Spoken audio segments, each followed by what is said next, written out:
What's up, cornhole fans? It is your favorite cornhole podcast. Who dat? But not as a little bit different looking host here, and we have another.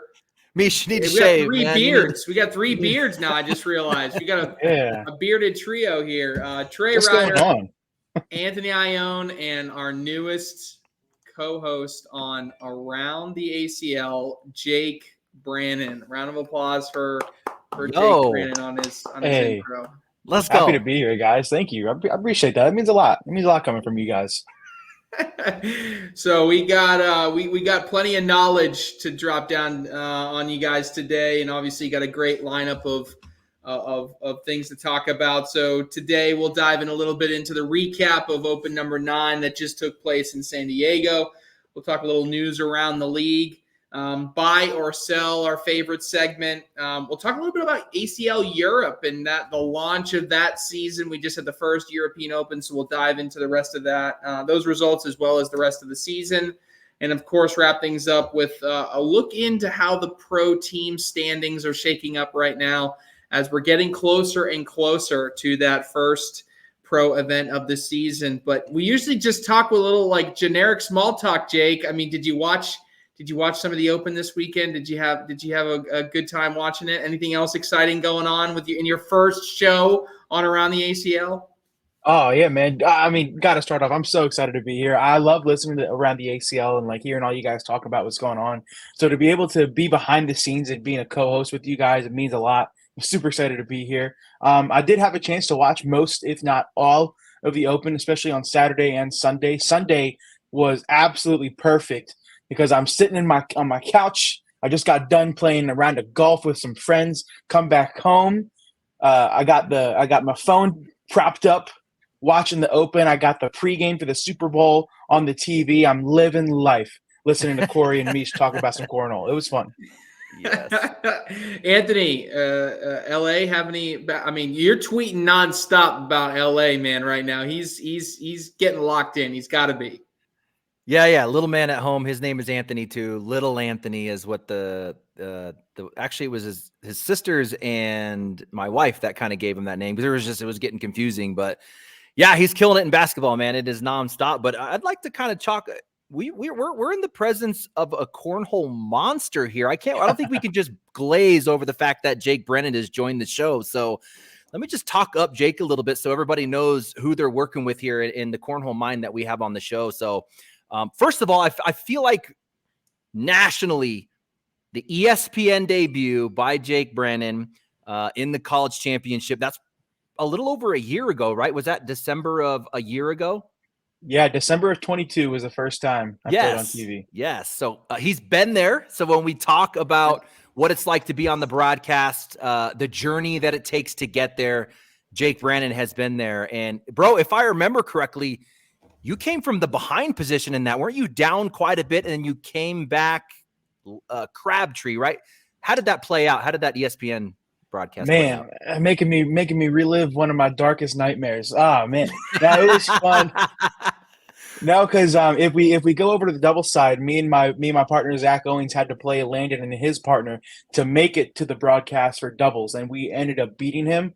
So when the bracket was played out, and I know I had to play Landon first round in singles on TV, I know he was going to come out strong, and he got me good. I mean, I had to hit a crazy shot to stay in the game, and I almost hit it, but came up just short. But man, playing on TV, playing on ESPN is a different monster compared to playing, whether it's in your local backyard or a regional or even an Open. It's a lot, but man, I had a lot of fun, and I'm so thankful that it's elevated me to where I am today.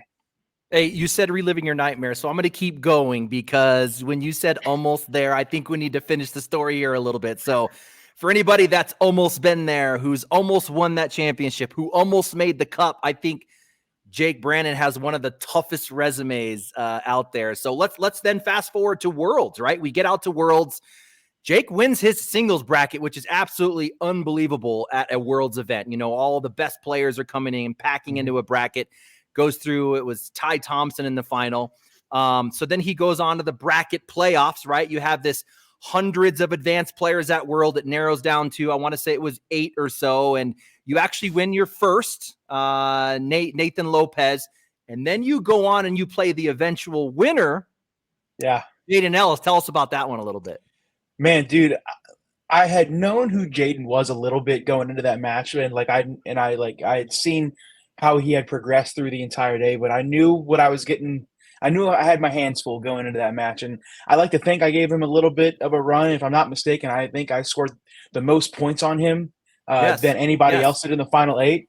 So I like to boost my confidence with that. But man, that kid is ridiculous, and it has shown over the course of this season so far. But man, it was a lot of fun. That whole week of Worlds was a lot of fun. All right, let's talk about the end of that weekend. So Jake's not done on this almost. That would have probably been, was that the next day or 2 days later? Yeah, the next day, Sunday. We've got the pro qualifiers, right? The gauntlet. So he's coming off of a hot performance in singles, gets into the pro gauntlet. All right, was it one win away from being a pro? Not just one win away. Was it 1 point away? Oh my gosh. Man, the whole day was so long because looking back, some of the players that I had to play Spencer Fabianar. I ended up beating him. I had to play Hunter Thorson. I ended up beating him, and he's now a pro. And I had to play, other guys who were top of their game. I had to play Dangerous Danny Seals. I ended up beating him, thankfully. But then going into that last game, I had to play Ben Brown. Me and him have a history because I think it was actually 2021. The first time I ever played on ESPN was in college doubles, and he took me and my partner Zach Owens to work on that broadcast. I ended up having to play him.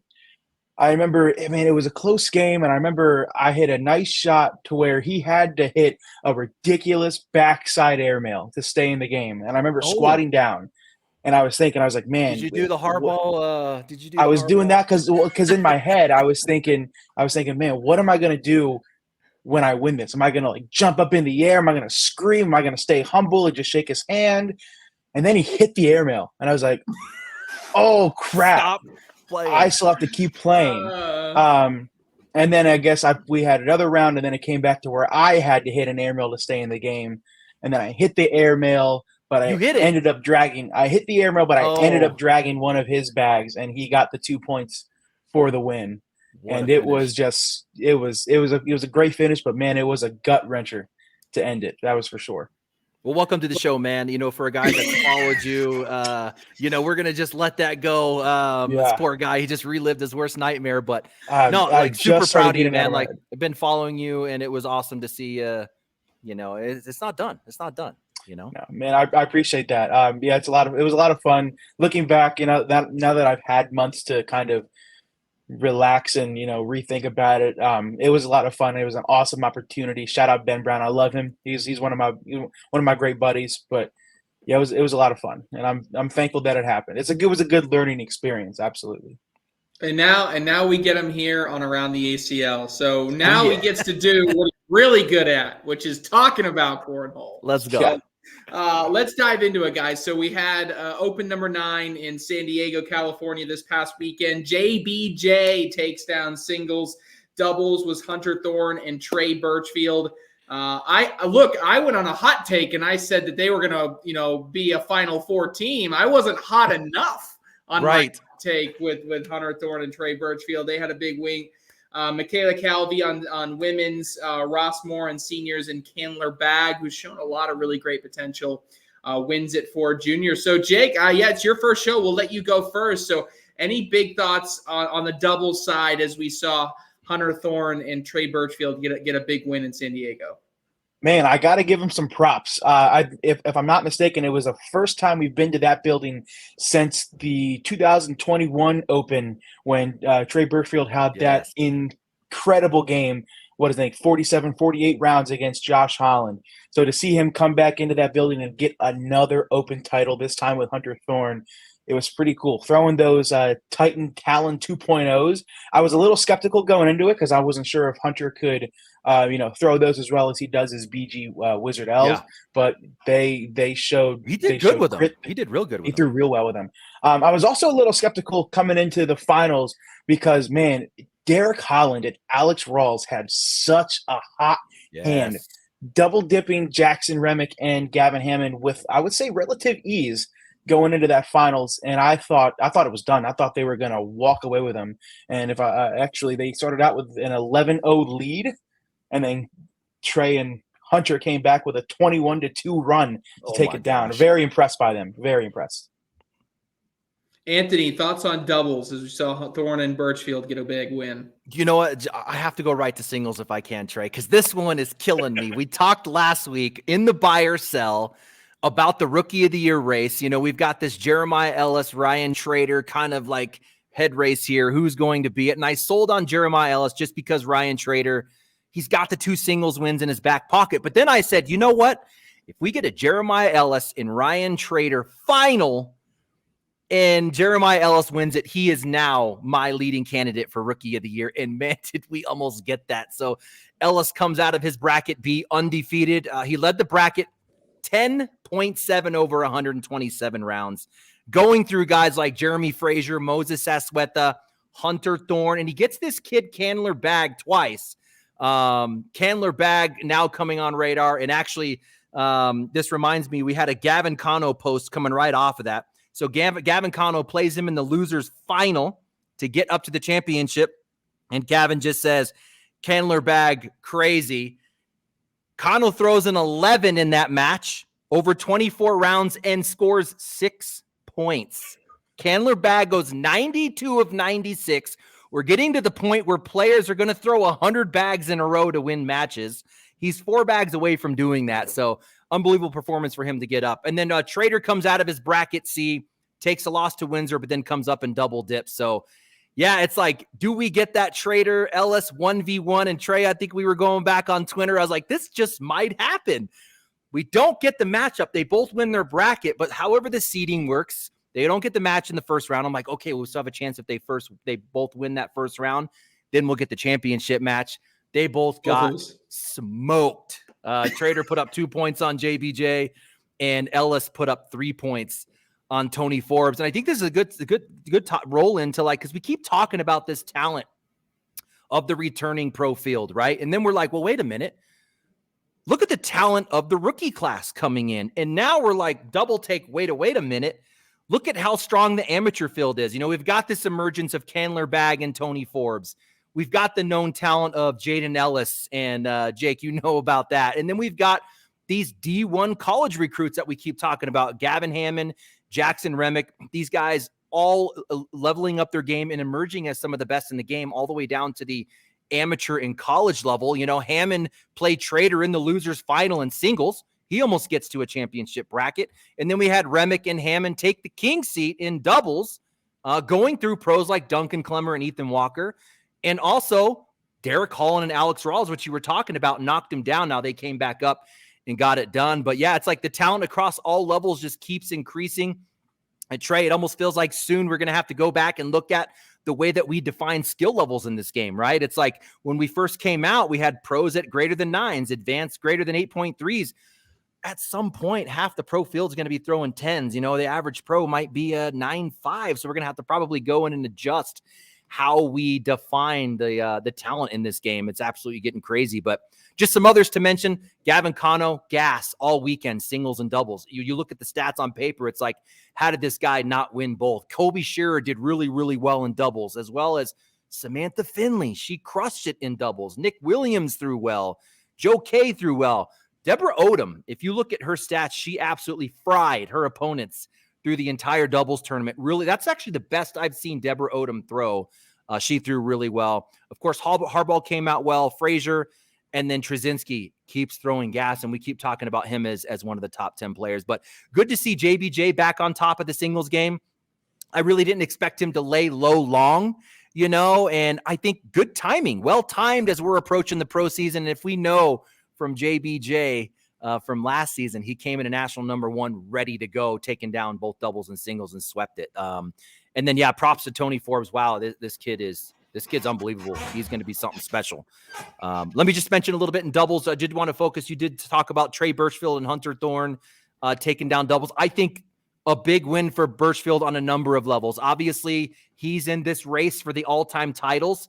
If I'm looking at it correctly, Trey, you can correct me. I think this takes him from 17 to 18, tying him with Mark Richards in the third place position. So he's only behind.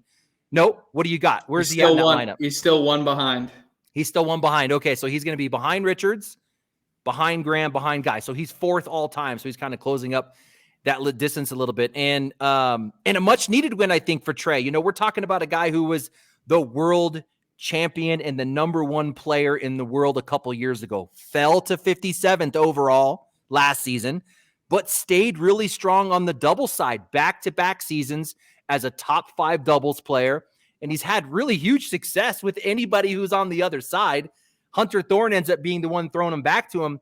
9 open doubles championships, 8 different partners.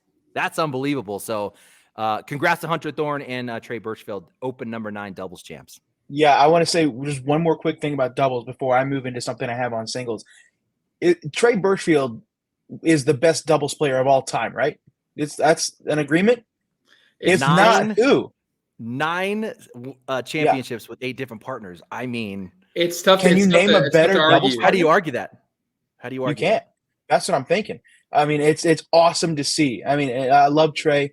He's a great kid. But man, I didn't know that stat. 8 different partners over 9 open doubles titles. That's absolutely ridiculous. So we're talking about the domination of Trey Birchfield on the double side. I want to talk about the domination of a specific bag company overall. I did some looking. I did some math before we got on here. What you got?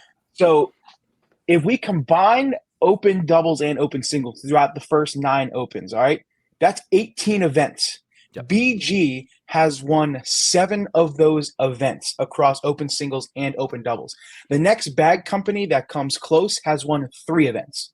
Lucky has won 3 events. And then there's a 4-way tie between Ultra, Fly, Titan, and Cornhole Scenario, who have 2.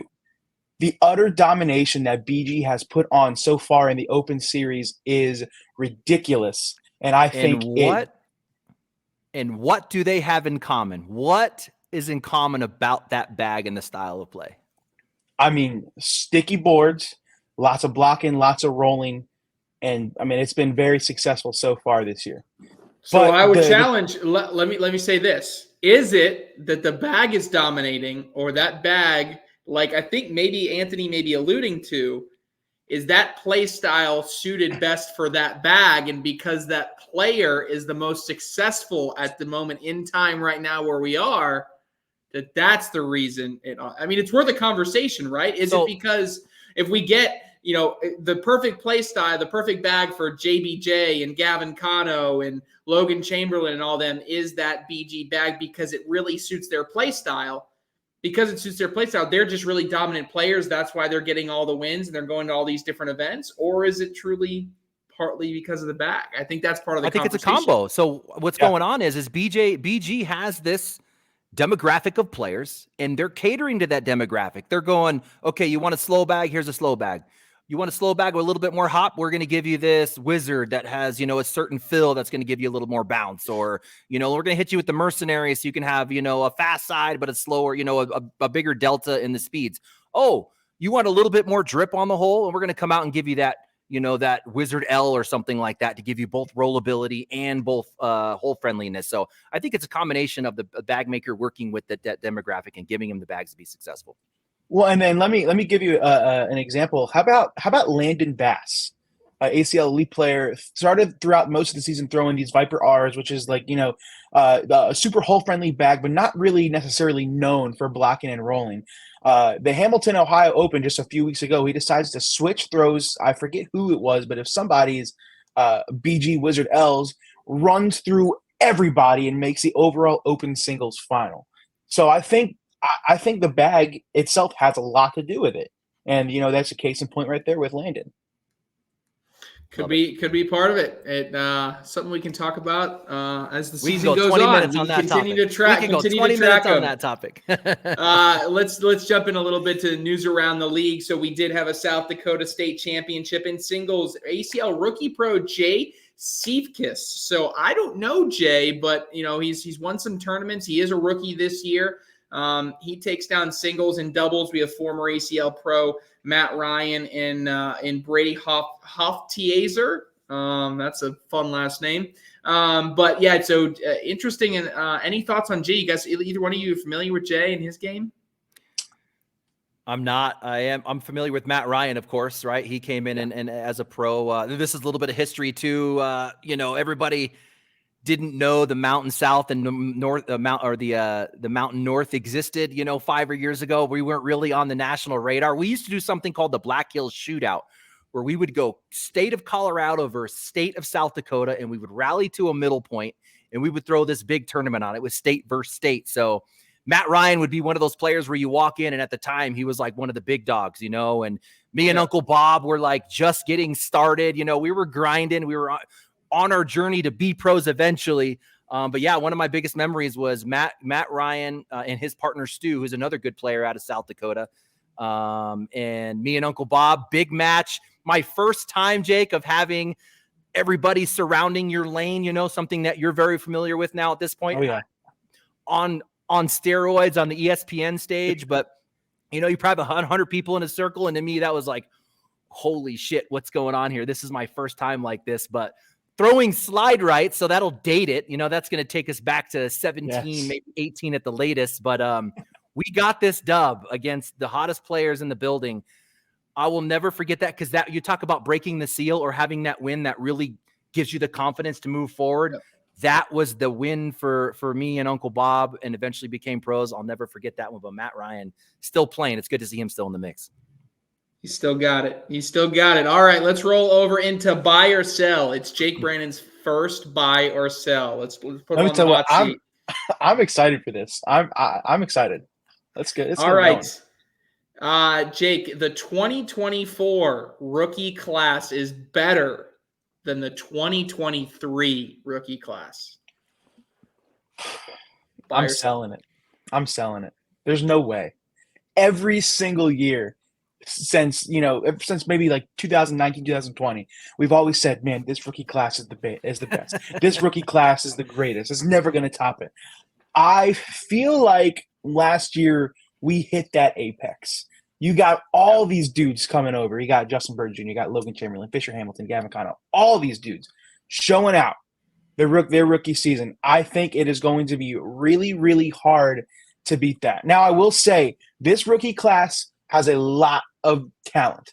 I think it is very top heavy, and then I think it starts to fall off a little bit because you have those players, obviously the Ryan Trader, the Jeremiah Ellis, the Sammy Sotos, all of those guys. But once you get past that first wave, those first 4, 5, maybe 6 players, I'm not sure if they have the talent to compete with the rookie class that we had last year. Now, I'm not, denying that they're not good. I don't want to discredit them. They are great, and we are for sure going to see a lot of those faces on the broadcast this season. But it's just going to be so hard to top what we had last year.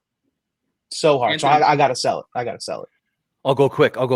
He had a lot to say. So you mentioned Hamilton, you mentioned Cano, JBJ, Chamberlain. That was last year's rookie class, right? JBJ comes out, singles national champ, doubles national champ. Fisher Hamilton, singles champ. So of the 5 possible champs, 2 of them won by rookies. You have Logan in there in doubles. You could even sprinkle in a Kingsbury who came out and got a shootout championship. Ryan Wiedenfeld was top 11 in doubles. Mm-hmm. Fisher Hamilton, Cano, JBJ, Logan Chamberlain, all 4 of them top 5 in doubles. So that's going to be really hard to beat. Now you've got Ryan Trader with 2 open singles. He's going to be carrying the weight. I think Ellis is just getting started. I think Soto's going to do great things. Allen's going to do great things. But I'm going to sell as well. I'm going to say that what they did in 2023 was tough. Yeah, I'm going to agree. I would have sold as well. Tony Forbes is the top player out of the state of California. Jake. 6 months ago, I would have sold it. Right now, in this very second, I am buying that all day. This kid has come alive, Trey and Anthony. Absolutely ridiculous. I'm talking open bracket wins. I'm talking deep runs everywhere he plays. This kid has all the talent in the world. How about a high school national singles champion? So he's got that broadcast experience now. He's got the experience playing in these big tournaments. This kid has lit it up these past few months, and I don't think there's a single person in the state of California that can stop him. Anthony. I think we can all agree Tony Forbes is a top player in Cali, but the top player. Jake, I think you got to put some respect on his name. We cannot ignore the national success that Hunter Thorne has had over the last couple of years. The dude was 1 win away from finishing top 10 last year in the pro division in singles, finished 11th. Breakout player worthy, a shootout qualifier winner in doubles. And he had that singles shootout win in his hand. He lost that one in the last round. So we could have seen Thorne in there in doubles and singles. I actually went back to Thorne on this, and I was like, let's talk about Tony Forbes a little bit. And he had a lot of good things to say about him. He said he's a dog and he's playing at a high level, but he also said, and I love the confidence in Hunter Thorne's voice. He said, or in his message, he said, I would still take me over any player 1,000 miles from me. Hunter Thorne, the top player out of Cali. I'm going to sell it. I would have done the same thing. I would have sold as well. I think Hunter Thorne, maybe we see consistency in what Tony Forbes is doing right now. If he keeps doing this at the open level, and at the pro level, right? He's got an opportunity as an elite player to play into those pro brackets. He's got a chance to make himself look good there. So Derek Holland. Yeah, go ahead. So I was gonna say, just let me say this so I don't get an angry message in my DM. No, this is a part of it. Welcome to the show, Jake. No, this is going to get angry messages. No, you don't get that. You don't get that. You'll learn soon, rookie. People will love you. People will hate you. I love you, Hunter. Derek Holland belongs in your top 20, Jake. In my top 20. Now, is this just strictly pro singles? Yes. I'm selling it. And this is not a discredit to Derek. This is a credit to the 20-plus other players that I can name who are at the top of their game right now as well. I was extremely impressed with how Derek performed this past weekend in San Diego. Him and Alex, I love them as a doubles team. Absolutely love them as a doubles team. Would probably put them in my top 10, if not higher, in pro doubles. But as strictly as a singles player, I have yet to see that breakout performance that I've been looking for, at least not this season. And you also have to give to the fact that there's just so much talent elsewhere in the pro division right now. It's hard to put him up there right now until I see something noteworthy. We got to break him in, Anthony. He's too nice to everybody right now. It's all right. We'll get there. He was not nice to Hunter Thorne. He was not nice. Yeah. You hear that, Hunter? Yeah, Hunter. He was brutal. Just ripping you. Okay, Holland. Obviously number 18 last season. So Trey's calling out 20. So he's been there. He's done that. But Jake, I'm right there with you. Who can squeeze him out of that 20? We're adding Trader. We're adding Ellis, Soto, Allen, Wilson. Crabtree's throwing really good. Verona almost wins an open. We're adding all of this good talent. Plus the fact that he has that game, I think, again, we're going to have a gap. I have a high PPR and an airmail. That's what I do. So I think that's going to work against him. Now, I will say in the open, in doubles, his partner called a roll bag. And I'm like, okay, stop playing. Yep. Freaking Derek Holland. Now, it wasn't pretty. It kind of like bounce flopped kind of thing, but it got over the pile and it went in the hole and I almost fell out of my chair, but I sell as well. I think just that talent coming in, and until he levels up a third and a fourth shot, it's going to be tough to hit 20. He's closer to me. I still think he's top 25, but he's right on that fringe for me. I would agree. I'll sell. JBJ is immediately back into your top 10 if he wasn't already there. Jake. This was the hardest one for me because I really can. I can see it both ways. I can, but I think I'm gonna sell it. Man, he such a good rookie season last year. Well, obviously won the first national of the year, but after that, I mean, you saw him make the ending of a bracket, but you didn't really see it a lot. And a little bit of a slow start to this season as well. I want to see at least one more bracket win in an open before I put him back in there. I mean, it's just the same thing with Derek Holland. There's just so much talent nowadays that I can pretty easily think of at least 10 other people that right now at this very second I would put over him. Anthony. So I'm selling it.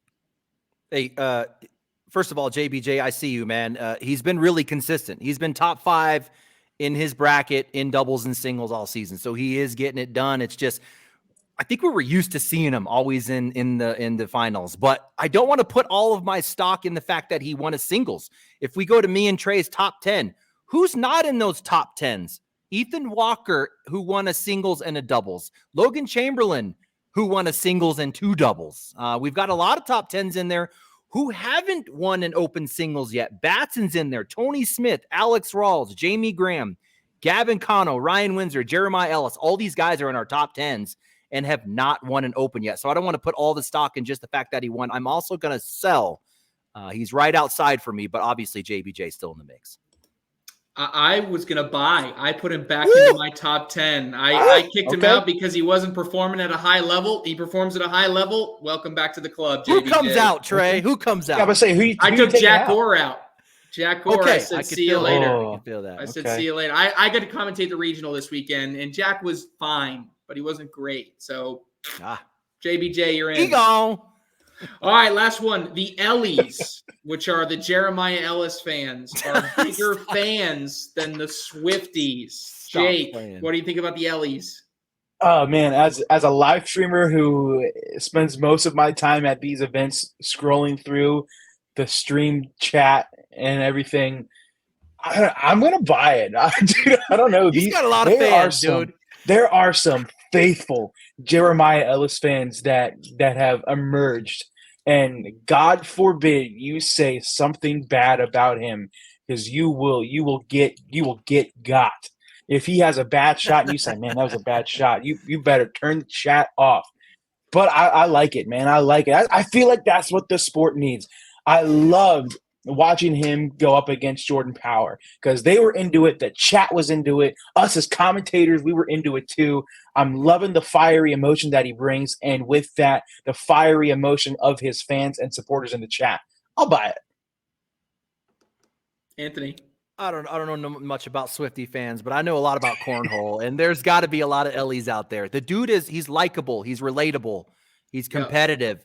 He gets the crowd going with his mouth, but he does it in a funny way and an entertaining way. He doesn't really cross the line of disrespect. Yeah. I love that he acknowledges great shots and performances from his opponents in game. He seems humble, and at the same time, he is smacking people. So I see why people like him. I'm one of them. I'm gonna buy it. Yeah, we need to get some Ellies. Like I'm a proud Ellie. Like right on the get like a T-shirt or something. Get on that, Trey. Yeah, get on that. Yeah. All right, let's dive in. We're talking about ACL Europe now. ACL Europe just announced their schedule, and as in addition to that, we had our Slovenia Open, so the first ever ACL Open event in the country of Slovenia, which I could not put on a map. Sorry, I'm not good at geography. But great player base, a lot of high energy, and they like to party apparently. So they had a good time in Slovenia. In singles, we had Roman Elsner. And I know that the question everybody at home is like, how are these guys? Looked at the tournament PPR, 9.0 tournament PPR across the entire event. Really? We're talking about a singles champion. So at one point had a high of a 9.6 in one of his games to get to a bracket final. So when we talk about, talent wise, we're looking at people that are starting to put a lot of bags in the hole. In doubles, we had Goonie Reitz and Emmanuel von Dran. So Goonie Reitz Goonie Reitz was one of the players that won a trip to America. So he will be competing in one of the pro events in doubles after his success at the ACL Europe Open last year. Mathieu Rivaux from France will also be traveling to America to compete in one of our upcoming events. So it's kind of it'd be an opportunity for a lot of these players to kind of gauge where they are amongst the field of pro players. So, but yeah, let's talk about the schedule. So the ACL Europe Open is going to have stops in France and Belgium and the Netherlands all in the month of March. So 3 different open events in the month of March. Only one in April going to Slovakia. Then in May, we'll head to Germany and Sweden. In Norway, in Italy in June. So I know a lot of people are eyeing that Italian Open, June 14th for the 16th. To head out there. Switzerland is the only event in the month of July. In August, kind of both overlapping the World Championships, Finland and Croatia will both be hosting open events in Europe. The UK wraps it up with the end of August, and then the ACL Europe Championship, September 12th through the 15th in Germany, Trier, Germany. I'll be going out to Germany. It'll be my first time in Germany. Nice. To check out that event. So it'll be really cool. So, but I think when we talk about Europe, the cool thing that I love to see is just like how it builds, right? Because all three of us were in some way, shape, or form part of the growth of cornhole here in the States to get it to where it is now. And now what's really cool is being once a part of it, being able to see it from afar. I think we've seen stages of it in Canada, right? We just had a Canadian Open not too long ago. We have multiple Canadian events happening this year. And we're starting to talking about people in the light of them being actually really good players, not just good Canadian players, right? When you look at someone like Brandon Brown in Canada, that's a legitimate, really good player. You put him in the pro field, he's a mid-tier pro and is going to have an opportunity to be successful no matter what event that he plays in. We're ready to start seeing that level of development when we look across the pond in Europe, right? I had an opportunity to see a lot of these great players. France has some shooters, guys. I mean, the one thing that's lacking from the European game now is what is making, and what we talked about earlier in the show, what is making these American players so successful. That defensive strategy of, I want to find a bag that I can use for a block. I can cut, I can fade, I can roll, I can push, I can do all these different things, and building that strategy into my game. Where Europe is right now is they can slide and they can airmail. I tell you what, right now they call Bruno Bacchier in France Mr. Airmail, right? I watched the dude hit 12 airmails in a row at one point. I mean, he can shoot it with the best. Nice. The difference is you got to be able to hit the other shots with a high level of consistency. So, the Belatz's sisters out of Croatia, two top female players that I got to see play. Kata and Maria, they were so cool to see. Maria was actually the one that we called her the Giant Slayer. She takes down Trey Birchfield. She beats him head to head while they were over in Europe. So there's a lot of these, these little blips, right? They're really good, and then they fall off for a game. Really good. And what we'll see over time is those number of bad games, just like we'll see across the board, dwindle over time. So just really excited about the European schedule, excited to see the growth of these European players and see who begins to rise to the top. And here's what the cool thing is, and what I'll end with on my thoughts, is that I look at the Slovenia Open. I recognize some names in the field. I had no idea who the singles winner was. I had never seen Roman Elsner in my life, right? Never heard of him, anything like that. But now he's a champion, and I'll say this much. The best player in Europe in 5 years probably isn't even playing right now. Who knows, right? The rapid growth that the continent is going to see is going to be really exciting. So any thoughts from you guys on ACL Europe and anything that we got going on? I got a thought. I just had an eye-opening moment here, Jake. Switzerland is 2 weeks before Worlds. All right. We can get you both over the hump of that coming just short and open the floodgates. We need to get you out to Switzerland. You're going to bring that American dirty style game, get that ACL titles plaque, and then you're going to roll into Worlds and just crush it and become a pro. What do you say? Man, I like the way he thinks. I am digging it. If you're paying, I will be there. I can promise you that. No, man. I just think we'll rally some sponsors together. We got this. I got an idea. Jake's journey. Jake's journey to Switzerland. Hashtag Jake's journey. I like it. I really do think it's mind blowing how much the game and the sport of cornhole has grown over the past few years. To sit here, if you would have told me 4 years ago that I'd be sitting at this desk talking about a Europe tour about cornhole, I would have said you're done. You're stupid. There's no way. But the fact that we have 10 more opens to go in the continent of Europe is insane, and I absolutely love it. I am blown away by how much they have adapted and grown over there, and I cannot wait to see the top talent that arises in the next 4, 5, 6 years from Europe. So Trey, are you subbing in for Stacy on this one, or is he going too? He always decides like last minute. He's probably going to end up going. I mean, so Stacy we going to doesn't get work more than Stacy like on the 2 mic, weeks or in are we going to advance. get Trey on the mic? Well, last year it was me, Ton, and Stacy, right? I mean, he had to get on and say, we're in Paris. Yeah, he's got to come with his one-liner. He had to have his one-liner to start the show. So I don't think that's going to go anywhere. I think he'll be back in Trier, and I'm excited for it. So, yeah, very exciting. A lot of great things happening on the European side of things. So shout out Ton de Vries. Ton's doing a great job as the ACL Europe. I say national director, but like it actually should be like continental director, I guess. Like he's got to get a good title for him there. So, all right. So let's talk about so the ACL Pro team standing. So we're looking at, we've had a really good opportunity to see how the rest of the field has competed. Or at least some of the different divisions have competed. Really, we're going to have a chance to see a lot more out of the American North as well as the National West. So if we look at, the American South, we talk about they've already had their opens kind of completed. So they played all their preseason games, the Freeze 5-1, Sliders 3-3, Coasters 2-4, Cutters 2-4. The National Central, again, has a majority of their games completed with a couple exceptions between the Colonels and the Bullybaggers. The Spinners are 4-1, the Colonels 3-0, Bullybaggers 1-2, Mays 0-5 right now.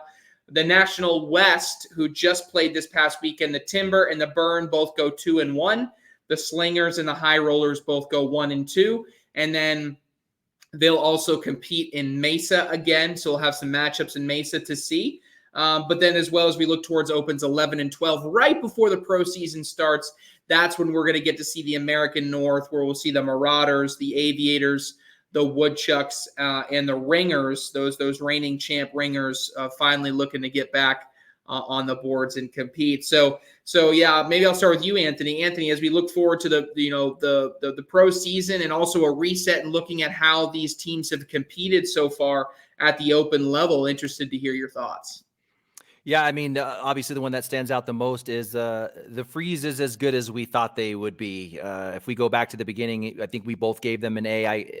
At least I gave them an A+ as one of the strongest teams in the league. So at 5-1, they're certainly showing that. But what's really tough with the teams is obviously you go through the draft, you have these teams, and then there's that kind of unknown piece of like dipping into the elites. You don't know who's going to come out of the elites. For example, the Timber this past weekend really benefited from that level, right? They only had like 2 of their top 6 draft picks actually at the event, but they were able to dip into that elite pool and pull Gavin Hammond and Jackson Remick, who could have most likely been like first, second, or third round draft picks in the draft. So it's really tough to predict who's going to be good when you throw the factors of who's going to actually be able to make the trip, who's going to be able to attend, and who's actually going to be pulled out of the elite level to help some of these teams. And we saw that really a big factor this past weekend. So a little tough to judge those, but what are your thoughts, Jake? Yeah, I mean, I was also going to talk about the Florida Freeze. I feel like they have a legitimate chance to run away with this thing, and in my opinion, are the team most suited to stop the Ringers from defending their title. I mean, you look through the players, you look through the stats, they are at the top of the list for everything. I just love they have good teammate chemistry, most of them being from Florida. I mean, we're talking about Alan and Alex Rawls, Blaine Rozier, Cheyenne Bubenheim, Matt Sorrells, and you get some of the elite players like Chris Fagan, but you also have Chris Kingsbury. Man, this team is legit, and I'm excited to see what happens when the pro season starts. But, I mean, there's another team, the Virginia Cutters, in the same division as the Florida Freeze. I'm a little surprised by them, by their sluggish start to the season. I expected a little bit more from them, and that also it just does come as a little bit of a bias, me being from Maryland, just really close to Virginia, rooting them on a little bit harder. I think me and Trey had them right. I think we gave them a B- or a really? like something. Yeah, 2 and 4. That's right around a B-. I guess I just got too excited from the draft day, taking the number 1 and 2 overall picks, but I don't know. I feel like their potential. They have a lot more potential than what they're showing right now. But you never know. We'll have to wait till the pro season starts. But man, I am digging pro teams. The Love Maze it. is a shocker. So yeah, okay. I was going to go through here a couple of these teams that are really good right now. Are they frauds? Frauds is a little bit extreme, but let's talk about it. Right? Oh, is that 5-1 freeze? 5-1 freeze. Not No. frauds. Not at all. Spinners 4-1. No, they're doing a little better than I thought. I would have had them at 3-2. I think we're borderline there. I think Yeah. we're borderline there. Colonels 3-0. Yes. Yeah. See, I disagree. I like the Colonels. You hush your mouth. All right, let's go the opposite Well, side. I mean, Should they? one of the Colonels' wins was against the Maze, and they were 0-5 still. I don't know. Should they be worried? Maze 0-5. 100%. They should be worried. You think they should? I think they should. I mean, it doesn't matter the kind of talent you have. You start off 0-5, you have to dig your way up from the grave that you're already in. That's a tough task to do, no matter what sport you're in. So I think it's going to be really tough. Not everyone makes the playoffs, right, Trey? Right. Yeah. They need to be worried. They need to be worried. What if I told you there was a team that started like 1-6 and ended up making the playoffs and then winning the team's world championship last year? The Pennsylvania Ringers did not start well last year. They lost out of the gate. They were a bottom level team. We were talking about being worried about them at the first out of the gate. I'm not worried about the Maze. I think the roster is too good to be worried right now. Yes. I think they're just going to be. So it's almost like you could be not worried about the Maze, but you could be worried about the Spinners and the Colonels, who currently are the number 1 and 2 teams in their division. Because if they stay as hot as they are, it doesn't matter how well the Maze finish; they won't make the playoffs. If the Spinners and the Colonels stay as hot as they are, I think if Maze fields the whole team, that's a good they're going point. to be tough. Yeah, you're in the same division there, so you're right. I don't see the Spinners doing the same. I think the Bully Baggers. I think it may be Colonels Maze 1-2 in that division. I'm just saying, I really do. I think it could be there. Hey, I think the Bully Baggers are going to be the toughest one if they can field a team. That's what I'm saying. Is Texas doesn't, the travel. We also thought that last year too. We thought that about the Texas Bully Baggers last year too. They didn't do much either. So we'll see. All right, Chase Hunter's got to get into them. Chase Hunter's got to get into them. All right, let's go. This is Jake Brannon's first holy hot take. Jake, take it away. Let's hear your hot take to end the show. So it's my first show. I'm gonna bend the rules a little bit. I wanted to bring this up when we were talking about open doubles. So I want to kind of bring this down into hot takes. I kind of have 1.5 too. First one, real quick. Talking about Hunter Thorne earlier. Jake Gore, Hunter Thorne, top 5 pro doubles team end of the season. Boom, done. Whoa. Moving on. Yep, moving on. That's hot. So I talked earlier about the amount of titles that BG has between open doubles and open singles. 32 altogether throughout 16 opens. My hot take, BG finishes with at least 15 open titles this season overall, which is almost half, and JBJ is responsible for at least 2 more of them. Oh, okay. Wow, we got a triple hot take out of Jake in his first show. I'll only ask one from you, Anthony. Give me your one hot take. All right, one hot take, Jake. I'm going to break you in a little bit. I'm going to do you a little dirty, but we're going to have some fun with this one. I'm going to go back to the beginning of our discussion about Jake's run at Worlds. Your World Championship final is going to be Candler Bag versus Jake Brannon for the Amateur Singles Championship, and Candler Bag is going to win it. Okay. Wow. That is brutal. And hey, I got you in the final. I got you in the final, though. That's pretty impressive. I appreciate it, but man, that is doesn't feel like a compliment. For my hot take, I am going your 2025 Rookie of the Year is Tony Forbes. He's going to continue building on what he's done right now. He becomes a pro next season and beats out Jaden Ellis for that Rookie of the Year spot in 2025. There's my hot take. That is our show. Thank you guys so much for tuning in. Thanks to Anthony as well as Jake Brannon in his debut.